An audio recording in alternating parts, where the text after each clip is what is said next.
Gênesis 22, a gente vai ler os textos do versículo 1 até o versículo 19. Diz assim a palavra do Senhor. Depois destas coisas, pôs Deus a Abraão à prova. E lhe disse: Abraão, este lhe respondeu: Eis-me aqui. Acrescentou Deus: Toma teu filho, o teu único filho Isaque, a quem amas, e vai-te à terra de Moriá. Oferece-o ali em holocausto, sobre um dos montes que eu te mostrarei.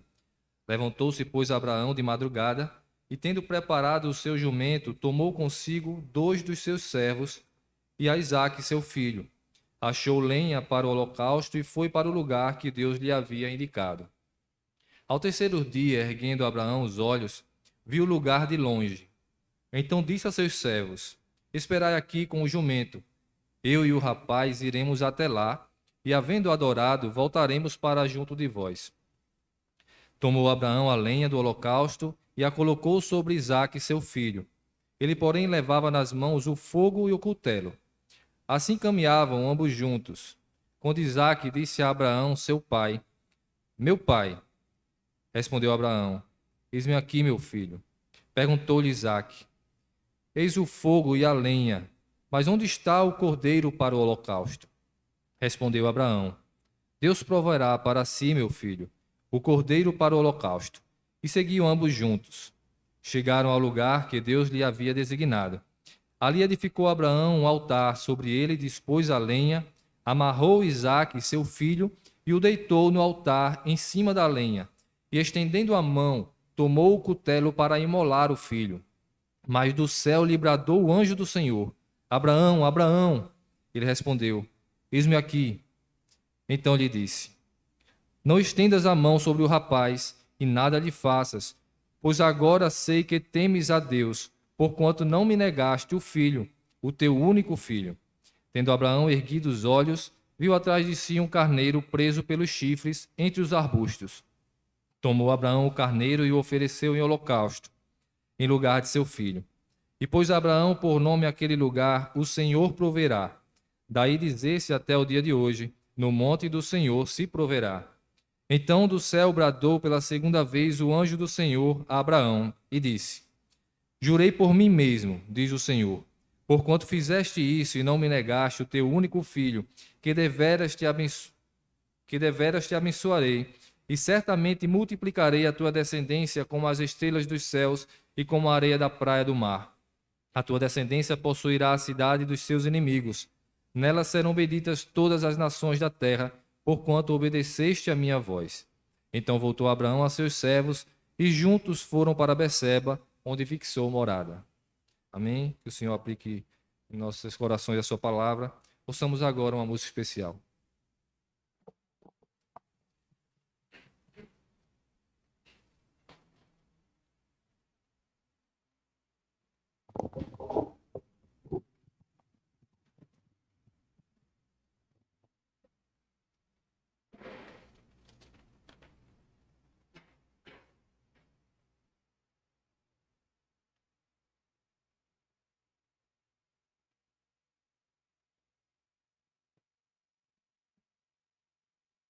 As paz, irmãos, louvemos a Deus, esse hino maravilhoso, que Ele vem para nos salvar, né?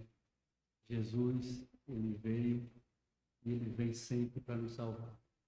Mesmo que estejamos cansados, que estejamos abatidos, que possamos clamar a Ele, para que Ele venha e Ele nos salve. Vamos louvar a Deus.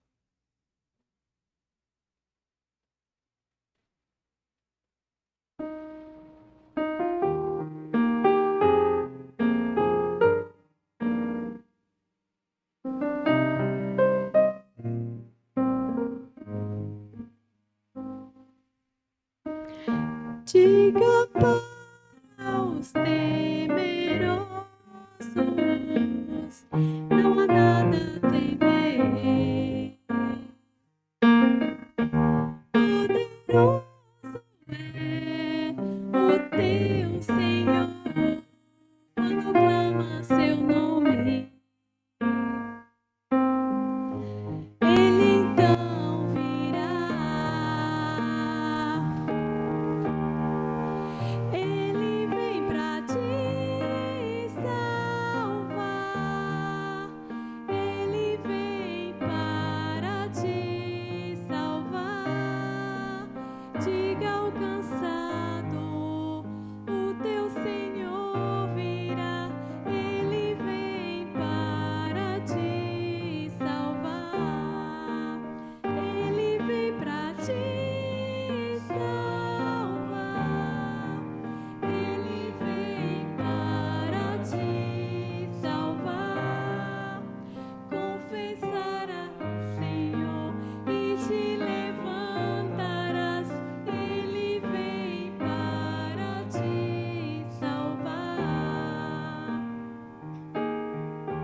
te levantarás, Ele vem para te salvar. E te levantarás, Ele vem para te salvar. Amém. Deus abençoe.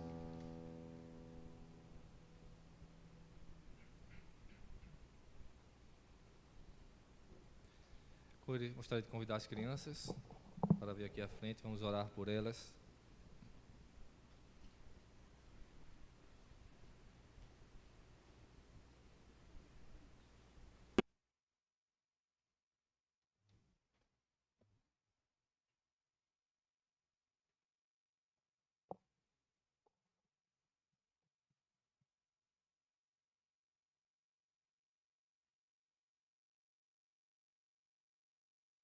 Vamos orar.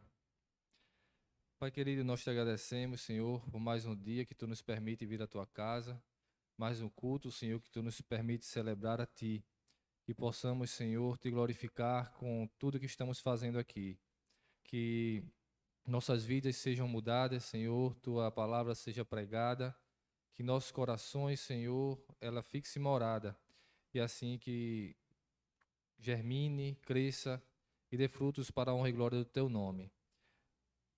Faz, Senhor, com que tanto nós aqui no templo, como as crianças lá no departamento infantil, nisso aconteça, Senhor, que a tua palavra faça morada em nossos corações.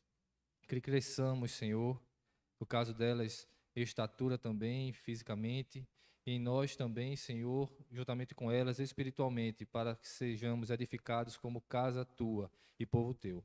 Esse é o desejo do nosso coração, Senhor, e te suplicamos humildemente isso. Em nome de Jesus, amém.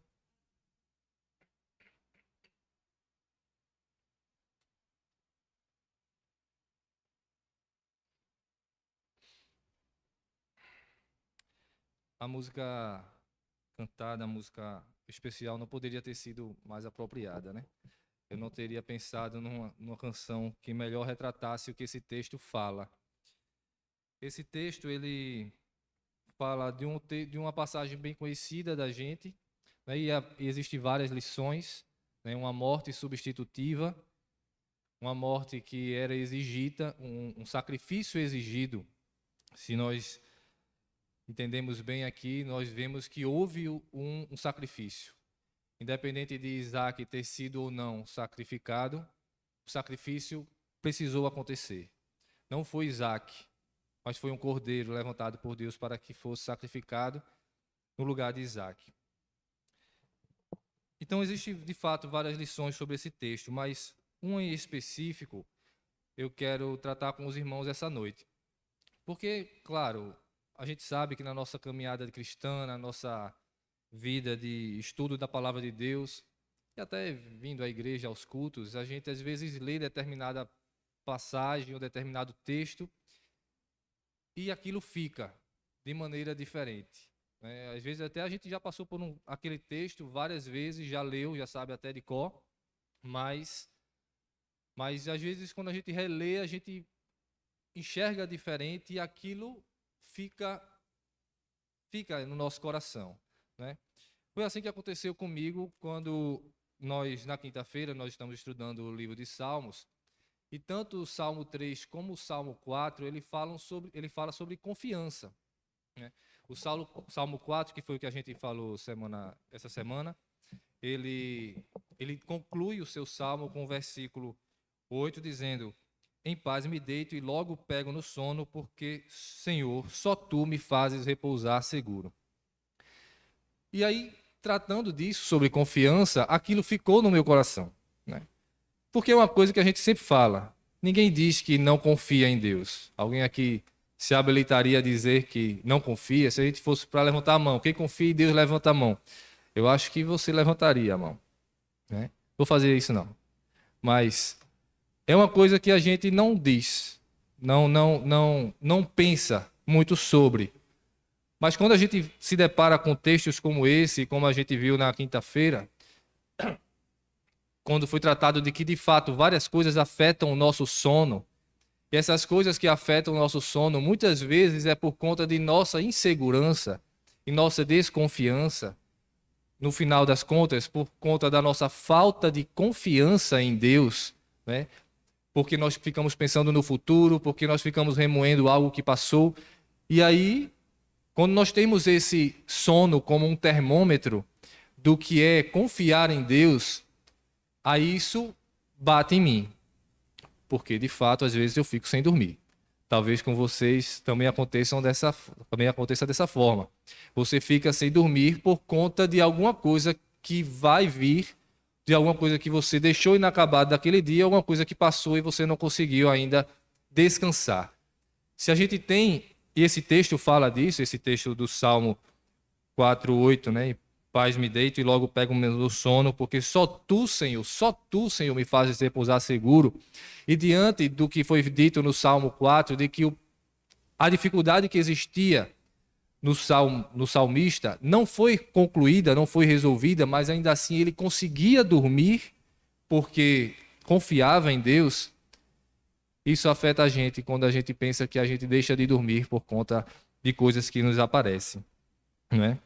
E os salmos, na verdade, eles falam muito disso. Diversos salmos, eles tratam sobre a confiança que nós temos, ou que deveríamos ter em Deus, né? A gente canta: se confiam no Senhor, são como os montes de Sião, que não se abalam, permanecem para sempre.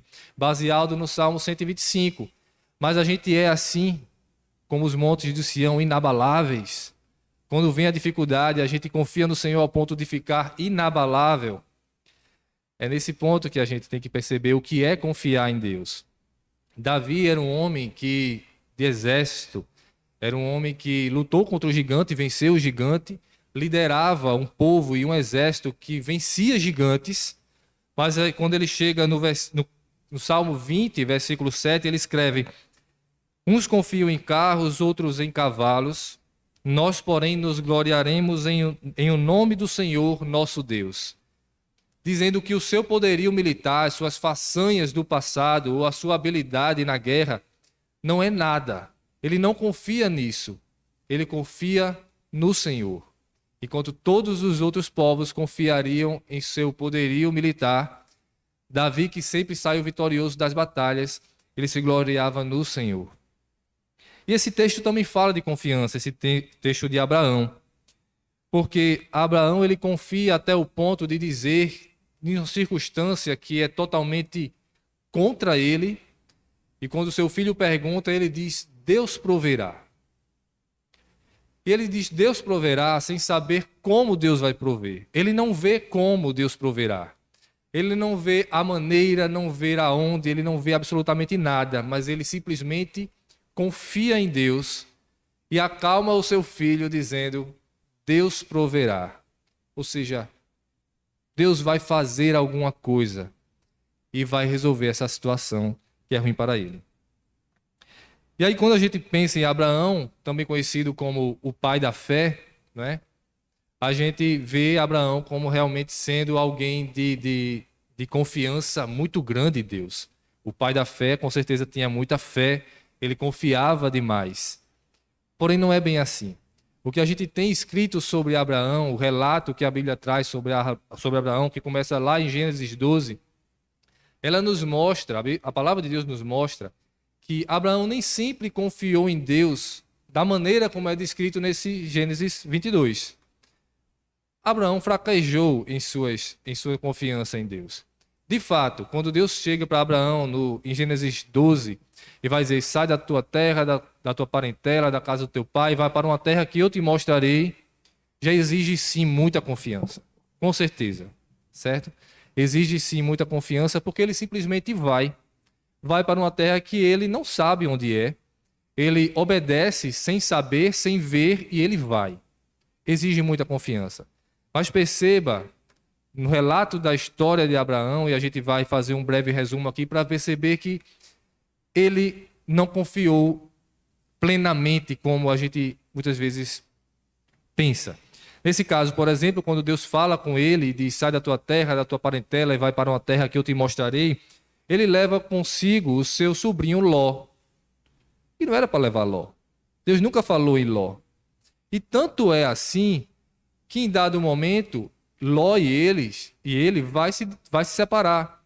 Porque a bênção não era para Ló, embora ele estivesse sob a tutela de Abraão também. Mas a bênção era sobre Abraão e a sua descendência. É tanto que quando chega lá em Gênesis 13, e Ló vai se separar de Abraão, por conta de que eles estão enriquecendo, os seus empregados estão começando a brigar por conta de terra, Abraão e Ló se separam, Ló vai embora, e logo depois que Ló vai embora, Deus fala novamente a Abraão, reafirmando todas as bênçãos que ele daria a Abraão, dizendo que a sua posteridade seria como as estrelas do céu, que ele herdaria aquela terra. Ele diz, inclusive, Abraão, olha, porque eles estavam numa parte elevada, e ele diz, bate o olho ao redor. Uma cena bem parecida com o Rei Leão, né? Olhe tudo o que você tem, olhe onde a sua vista bate, e Deus diz, toda essa terra em que seu olho vê será sua.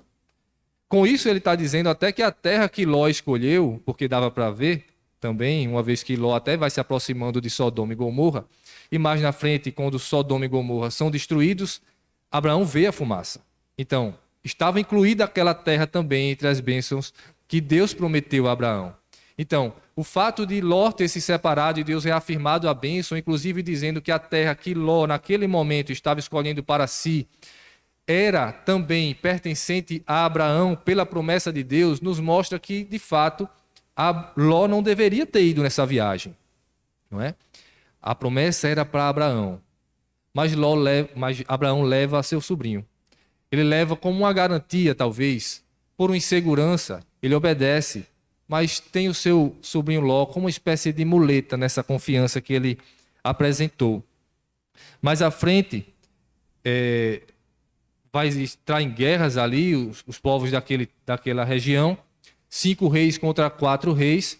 Um desses reis é o rei de Sodoma e Gomorra, onde Ló já está por ali, e perde a guerra. O pessoal de Sodoma e Gomorra, os 5 reis, eles perdem a guerra, e Ló é levado como prisioneiro, né? Ele vai ser levado prisioneiro pelos reis que venceram a guerra. Abraão sabe disso, reúne mais 3 amigos e vamos resgatar meu sobrinho Ló. Ele derrota esses reis que derrotaram os outros 5. Ele, nessa volta, ele encontra com Melquisedeque, dá o dízimo a Melquisedeque, é abençoado por Melquisedeque. O rei de Sodoma tenta entrar em negociata com Abraão, mas aí Abraão rejeita também isso, né? Mas a gente vê que Ló, ele ter entrado numa guerra por conta de Ló, não precisava acontecer se Ló não tivesse ido, né? Então, ele se expor numa guerra, ele acaba expondo a sua própria vida. E com isso, as promessas que Deus prometeu para ele. Mais à frente, Deus refaz a sua aliança, constantemente Deus aparece para Abraão, refazendo a sua aliança, e lhe promete um filho, né? Nessa promessa de um filho, firma o compromisso com a circuncisão, mas mesmo ele crendo nisso tudo que está acontecendo, ele aceita a sugestão de sua esposa Sara de dormir com a sua serva Agar, e com isso ele vai gerar Ismael, porque ele não confiava plenamente que viria de Sara, e Sara também desconfia disso. Então ele começa a dar ouvidos à desconfiança de Sara, e com isso, de fato, ele começa também a desconfiar das promessas de Deus. E nisso, então, ele agora tem Ismael, que isso vai ser um outro problema, porque Agar vai começar a destratar Sara, Ismael vai começar a destratar Isaac, que depois viria. Então vai ter que eles romper com Ismael e com Agar, mandar eles embora, deserdá-lo, o que dói-lhe muito no coração, mas isso precisava ser feito. O próprio Deus disse que deveria ser feito, porque a herança toda e toda a promessa não era feita sobre Ismael, seria feita sobre Isaac. Por isso até o texto aqui que a gente leu vai dizer que o filho a quem tu amas, porque Isaac, não é que ele não amasse Ismael, a gente vê na história que ele amava Ismael também. Inclusive, na sua morte, Ismael vai voltar para enterrá-lo. Então, havia uma boa relação ali. Porém, ele não era o herdeiro, certo? Não era o detentor das promessas e de que, de fato, herdaria tudo que Deus disse e que ele possuía já e o que Deus disse também em suas promessas. Mais à frente, a gente vai ver, como eu falei já, da marca da aliança na carne é firmada, que é a circuncisão. Nós vemos Deus mudando o seu nome de Abrão para Abraão, de Sarai para Sara. Fica confirmado que é de Sara que viria o filho. Nasce Isaque, o seu herdeiro. Deus intercede numa conversa com Cristo, né, que aparece lá, o anjo do Senhor. Ele intercede pelos justos que vivem em Sodoma e Gomorra, e assim Ló é livrado. Mas mesmo depois de toda essa história acontecendo, em dado momento ainda, ele vai passar pela terra de Gerar e vai encontrar um rei chamado Abimeleque. Veja quantas vezes Deus aparece e quantas vezes a aliança é reafirmada. Mas ainda assim, quando ele chega nessa terra diante do rei Abimeleque, ele diz à sua esposa o que ele já tinha dito antes, quando ele foi para o Egito, dizendo: diz que tu é minha irmã, não minha esposa, para que não me matem. E que não, né? Veja, a mentira, tentando dar um jeito na situação, porque ele não conseguia ver como aquilo poderia favorecê-lo. Então ele mente, ele diz que a sua esposa é a sua irmã, e aí Deus é que vai livrá-lo. Tudo isso é Deus livrando ele, certo? O que nós temos, isso é um breve resumo da história até que chegamos no capítulo 22. O que nós temos registrado a partir das vezes que Deus fala com Abraão, Deus fala com Abraão 9 vezes, falando com ele diretamente e conversando com ele.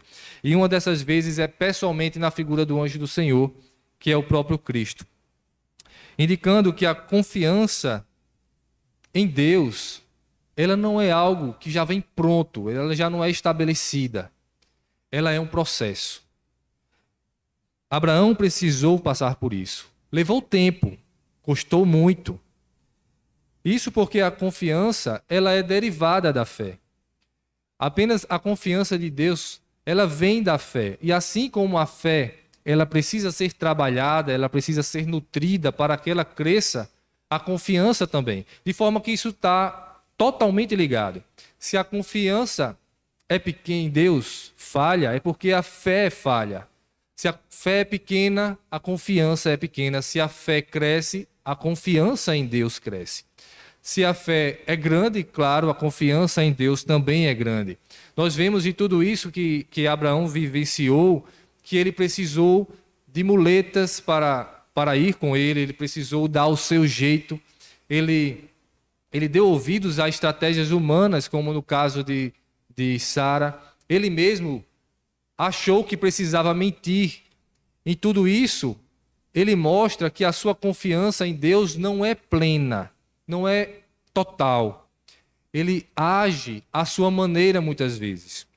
E o que a gente precisa perceber também na história de Abraão é que todas as vezes que ele agiu dessa maneira, dando ouvidos a vozes, as vozes racionais até, né, e que faziam até muito sentido, mas que não provinham de sua confiança e de sua fé, ele se deu mal.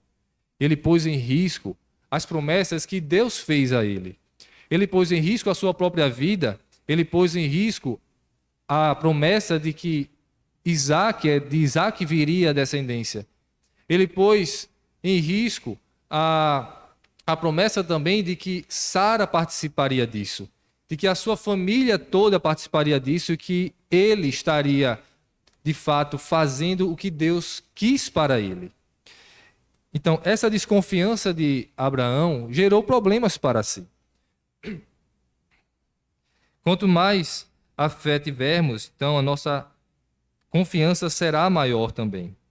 Aqui no texto de Gênesis 22, o texto propriamente dito que nós lemos, nós fizemos um breve resumo, mas aqui a gente vê que Abraão está diferente.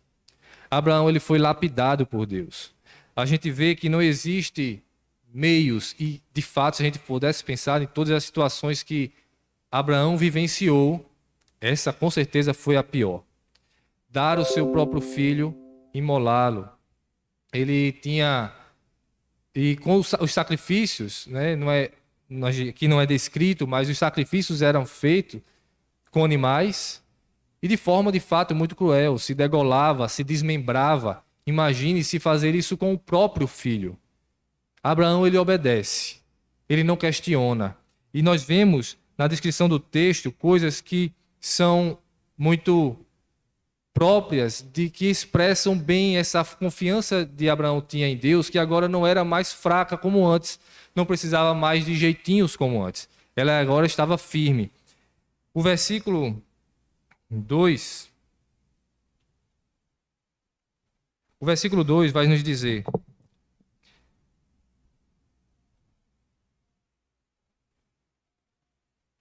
ele parte novamente para um lugar que ele não sabe onde é. O versículo 2 diz assim: acrescentou Deus: toma teu filho, teu único filho Isaque, a quem amas, vai à terra de Moriá, oferece-o ali em holocausto, sobre um dos montes que eu te mostrarei. Ele não sabe onde vai ser. Muito parecido com o que foi no início, quando ele foi chamado. E ele simplesmente vai. A gente vê no versículo 3, já no início, dizendo que ele parte de madrugada, mostrando que ele é uma obediência iminente. Ele não espera, ele não consulta a Sara, porque até talvez Sara fosse dar um conselho ruim. Ele simplesmente vai. Ele parte de madrugada e vai. Nós vemos mais na frente ainda, no versículo 5, aliás, no próprio versículo 3, a gente vai ver que ele leva alguns servos. Mas no versículo 5 a gente vai ver que os servos não foram até o local do holocausto. Deus diz para Isaque e Abraão, e ele leva os seus servos, porque ele precisa de ajuda, mas quando chega em determinado ponto da caminhada, quando ele vê, então ele vai, diz para os servos ficarem, ele vai apenas com Isaque, coloca as coisas sobre Isaque, ele leva o fogo e o cutelo, e eles vão ficar sozinhos. Perceba que tudo que antes aconteceu, dele dar o seu jeito, dele tentar os seus meios de não acontecer da sua maneira, não acontece aqui. Aqui Abraão está lapidado, ele está fortalecido a sua fé, ele confia plenamente em Deus. E a gente vai ver essa confiança no que se faz.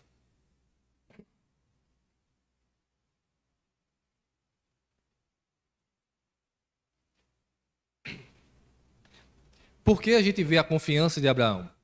Justamente quando ele chega, respondendo ao seu filho, quando o filho pergunta: pai, a gente tem aqui o fogo, a lenha, está tudo aqui, menos o cordeiro.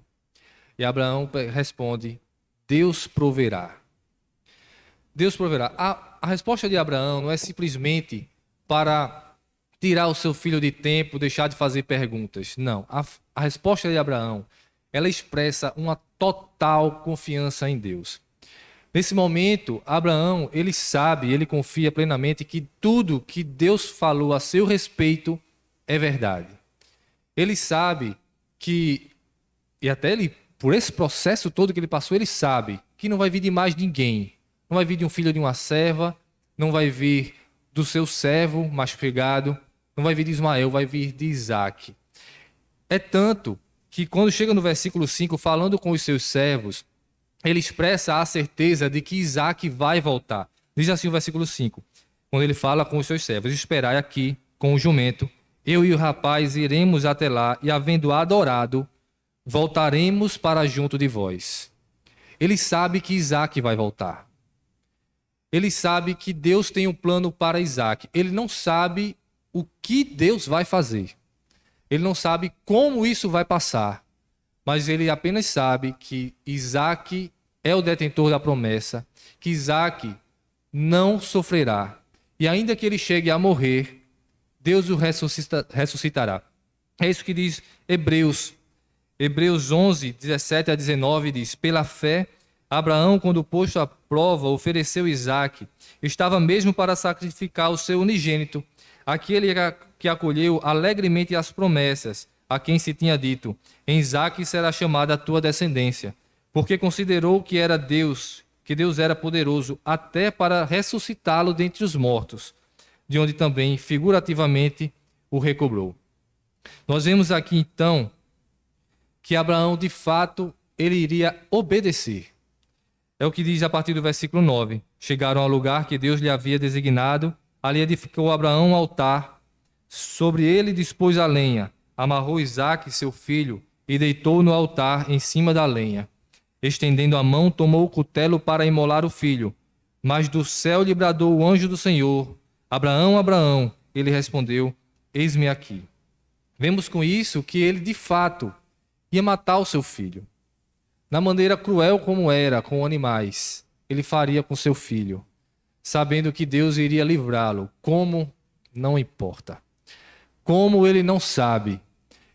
Ele sabe, e o que Hebreus nos diz é que, de fato, ele iria fazê-lo, sabendo que Deus até poderia ressuscitá-lo, mas ele iria fazê-lo. E isso, é nisso que se expressa a confiança plena de Abraão. É ser capaz de obedecer, independente do quanto isso lhe doa. É ser capaz de fazer o que Deus mandou, cumprir o que ele disse, independente do que aquilo pode causar, da dor que ele vai causar àquele a quem ele ama. Porque ele ama a Deus muito mais do que a Isaque. Porque ele aprendeu a confiar em Deus e crer em suas promessas de forma plena, de forma que não importa o que a circunstância que aconteça, Deus irá livrá-lo. A gente vê isso muito claramente até nas expressões que todas as vezes Abraão fala, quando Deus fala com ele. Ele diz: Eis-me aqui. Quando ele fala no início, no versículo 1, Deus chama Abraão, Abraão diz: Eis-me aqui. Quando Deus chama, quando ele está pronto para imolar o seu filho, e Deus fala a ele também, exclama por ele: Abraão, Abraão, ele diz: Eis-me aqui. Ele se tornou um servo fiel. Ele simplesmente obedece. E ele age, até com o seu próprio filho, quando o filho diz: Meu pai, ele diz: Eis-me aqui. Ele agora se tornou um servo humilde e fiel, que está pronto a cumprir, independente das circunstâncias e de como isso tudo possa vir contra ele. Porque, na verdade, ele sabe que não vai vir contra ele. Porque se Deus mandou e se Deus está guiando tudo isso, então a confiança dele, em Deus é plena. Ele pode descansar. Ele pode simplesmente obedecer. A gente vê, meus irmãos, que confiar não é fácil. Quando a gente se depara com textos dessa maneira, chega até a ser vergonhoso a gente dizer que confia em Deus.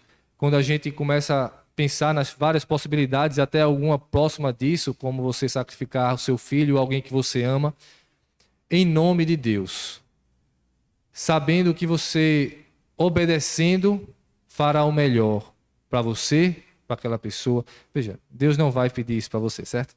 Só para deixar um pouco mais tranquilo vocês, Deus não se agrada de sacrifícios humanos.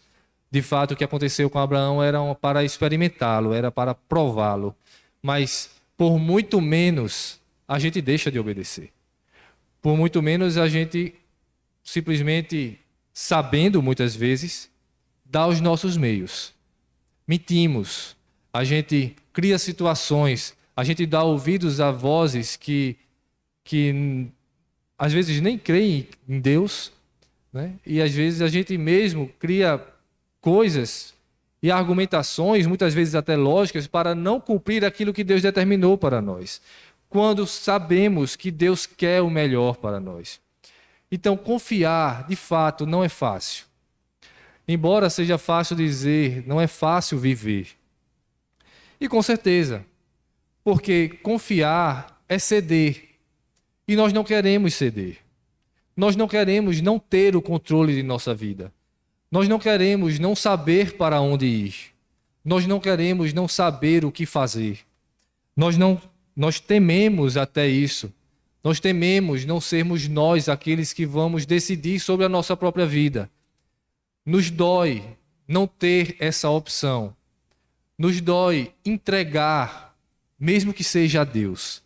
Mesmo depois de uma caminhada muito grande com Deus e sabendo que Deus quer o melhor para nós, mesmo quando entregar a nossa vida a Deus, nos dói, nos fere, vai contra a nossa natureza, porque a gente quer ter o controle.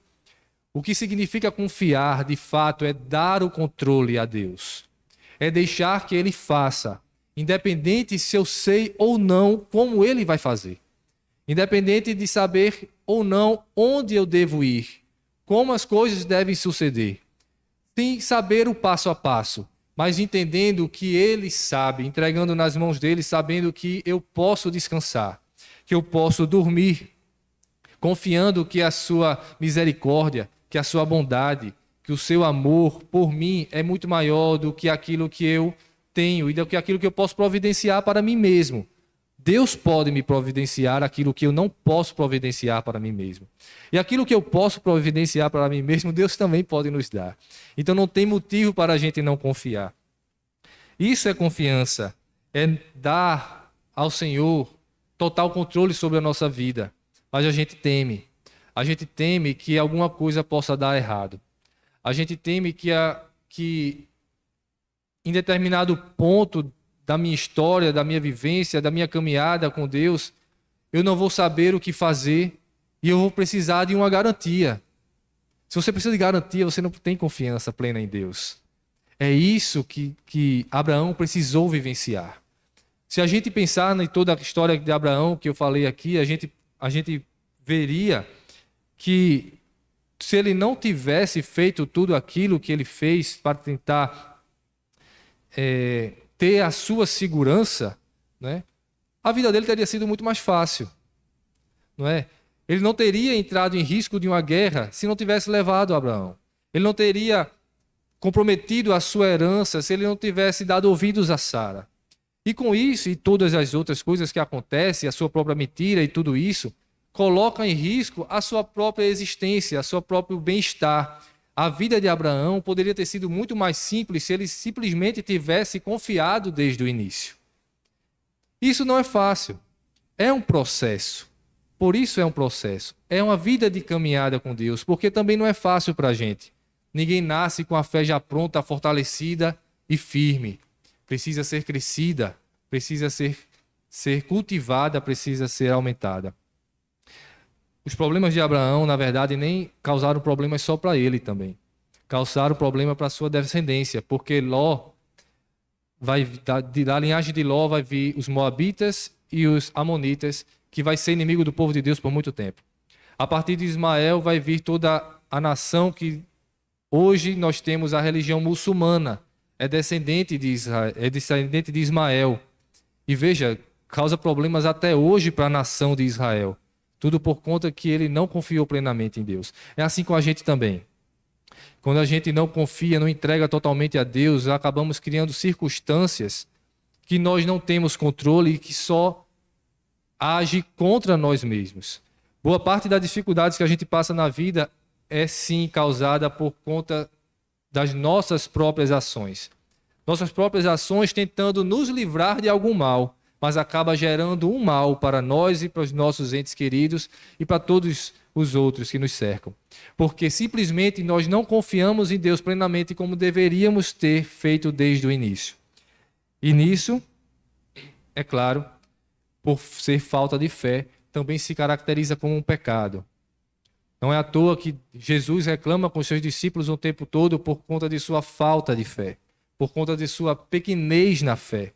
É justamente porque eles não expressavam a sua fé na forma de confiança plena em Deus, coisa que teria feito muito bem para eles e faz para todo mundo e faz para todos nós. 2 Reis 18, versículo 5 e versículo 6, ele nos apresenta um rei dos reis de Judá, que era um rei que é descrito como o rei que mais confiava em Deus em toda a história do reino dividido. O nome dele era Ezequias. E a palavra de Deus diz a respeito de Ezequias uma coisa que é muito interessante. Tratando sobre o rei Ezequias, 2 Reis 18, 5, 6, diz: Confiou no Senhor, Deus de Israel, de maneira que depois dele não houve seu semelhante entre todos os reis de Judá, nem entre todos os que foram antes dele. Porque se apegou ao Senhor, não deixou de segui-lo e guardou os mandamentos que o Senhor ordenara a Moisés. Isso é muito importante para nós, essa declaração sobre o rei Ezequias, porque uma vez que nós constatamos que Confiar não é fácil.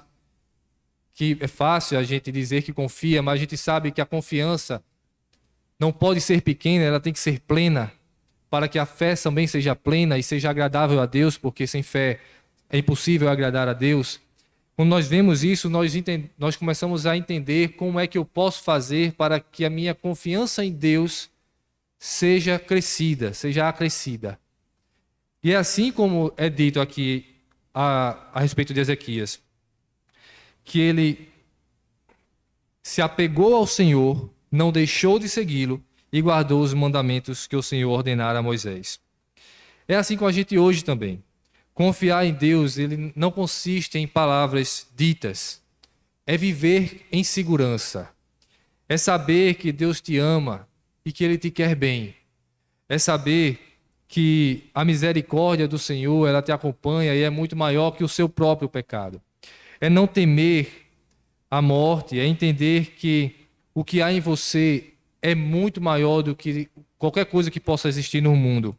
É poder dormir tranquilo, sabendo que Deus cuida de você e cuida de todas essas coisas ao seu redor. É saber que Deus cuida da gente ao ponto que eu não preciso temer as circunstâncias nem as intenções das pessoas. É saber que Deus me ama ao ponto de eu confiar e entregar o controle de minha vida totalmente a Ele. É simplesmente obedecer a Cristo sem reservas. Confiança tem a ver com obediência. Se a gente quer confiar cada vez mais em Deus, se a gente quer viver da maneira como Deus quer que vivamos, se a gente quer deixar de criar problemas para a gente mesmo, deixar de fraquejar em nossa fé, tudo que nós temos que fazer está aqui nas suas mãos. É a palavra de Deus. É lê-la, é obedecê-la, é orar ao Senhor, entregar o seu caminho ao Senhor. É obedecer sem reservas e sem argumentações. Ainda que muitas vezes a gente chegue a desconfiar ou a gente sentir a dor, porque eu não imagino também que Abraão não sentiu a dor disso não, sabe? Eu acho que ele sentiu e pesou-lhe muito. Ele, por mais que ele cresce, tivesse fé e confiasse, era doloroso. Mas, e a nossa vida também é assim. É confiar e obedecer, sabendo que ao nosso ver, aquilo pode voltar para a gente de maneira que a gente não vai saber lidar aos nossos próprios olhos. Mas, ao contrário, é obedecer, sabendo que o melhor vem das bocas do Senhor, o melhor vem de Deus. E eu sei que Ele cuida de mim, Ele quer o meu bem, Ele fará o que é melhor para mim. Obedecer sem desconfiar nele é crer nele.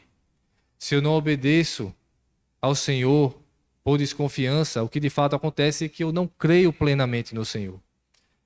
Eu não creio no Senhor e isso expressa a nossa falta de fé. E isso nos leva a enrascadas, nos leva a dificuldades que nós mesmos nos colocamos.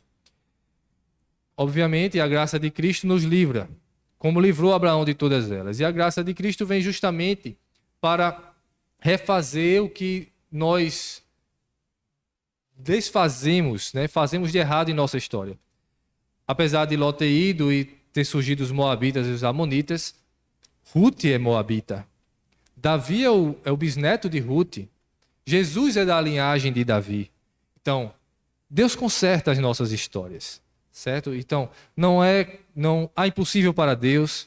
Não quer dizer que uma situação criada por você, uma situação difícil, vai perdurar a vida toda. Deus vai consertar isso. Ele tem poder para isso. A graça faz isso. Mas é importante que a gente entenda qual é o preço da graça. O preço da graça foi justamente a morte de Cristo na cruz. A morte que estava destinada a nós. Cristo morreu, se fez carne, se humilhou e morreu em nosso lugar. Esse é o preço da graça. É o preço de nós andarmos de maneira errada, desconfiando e criando problemas e o Senhor ajeitando.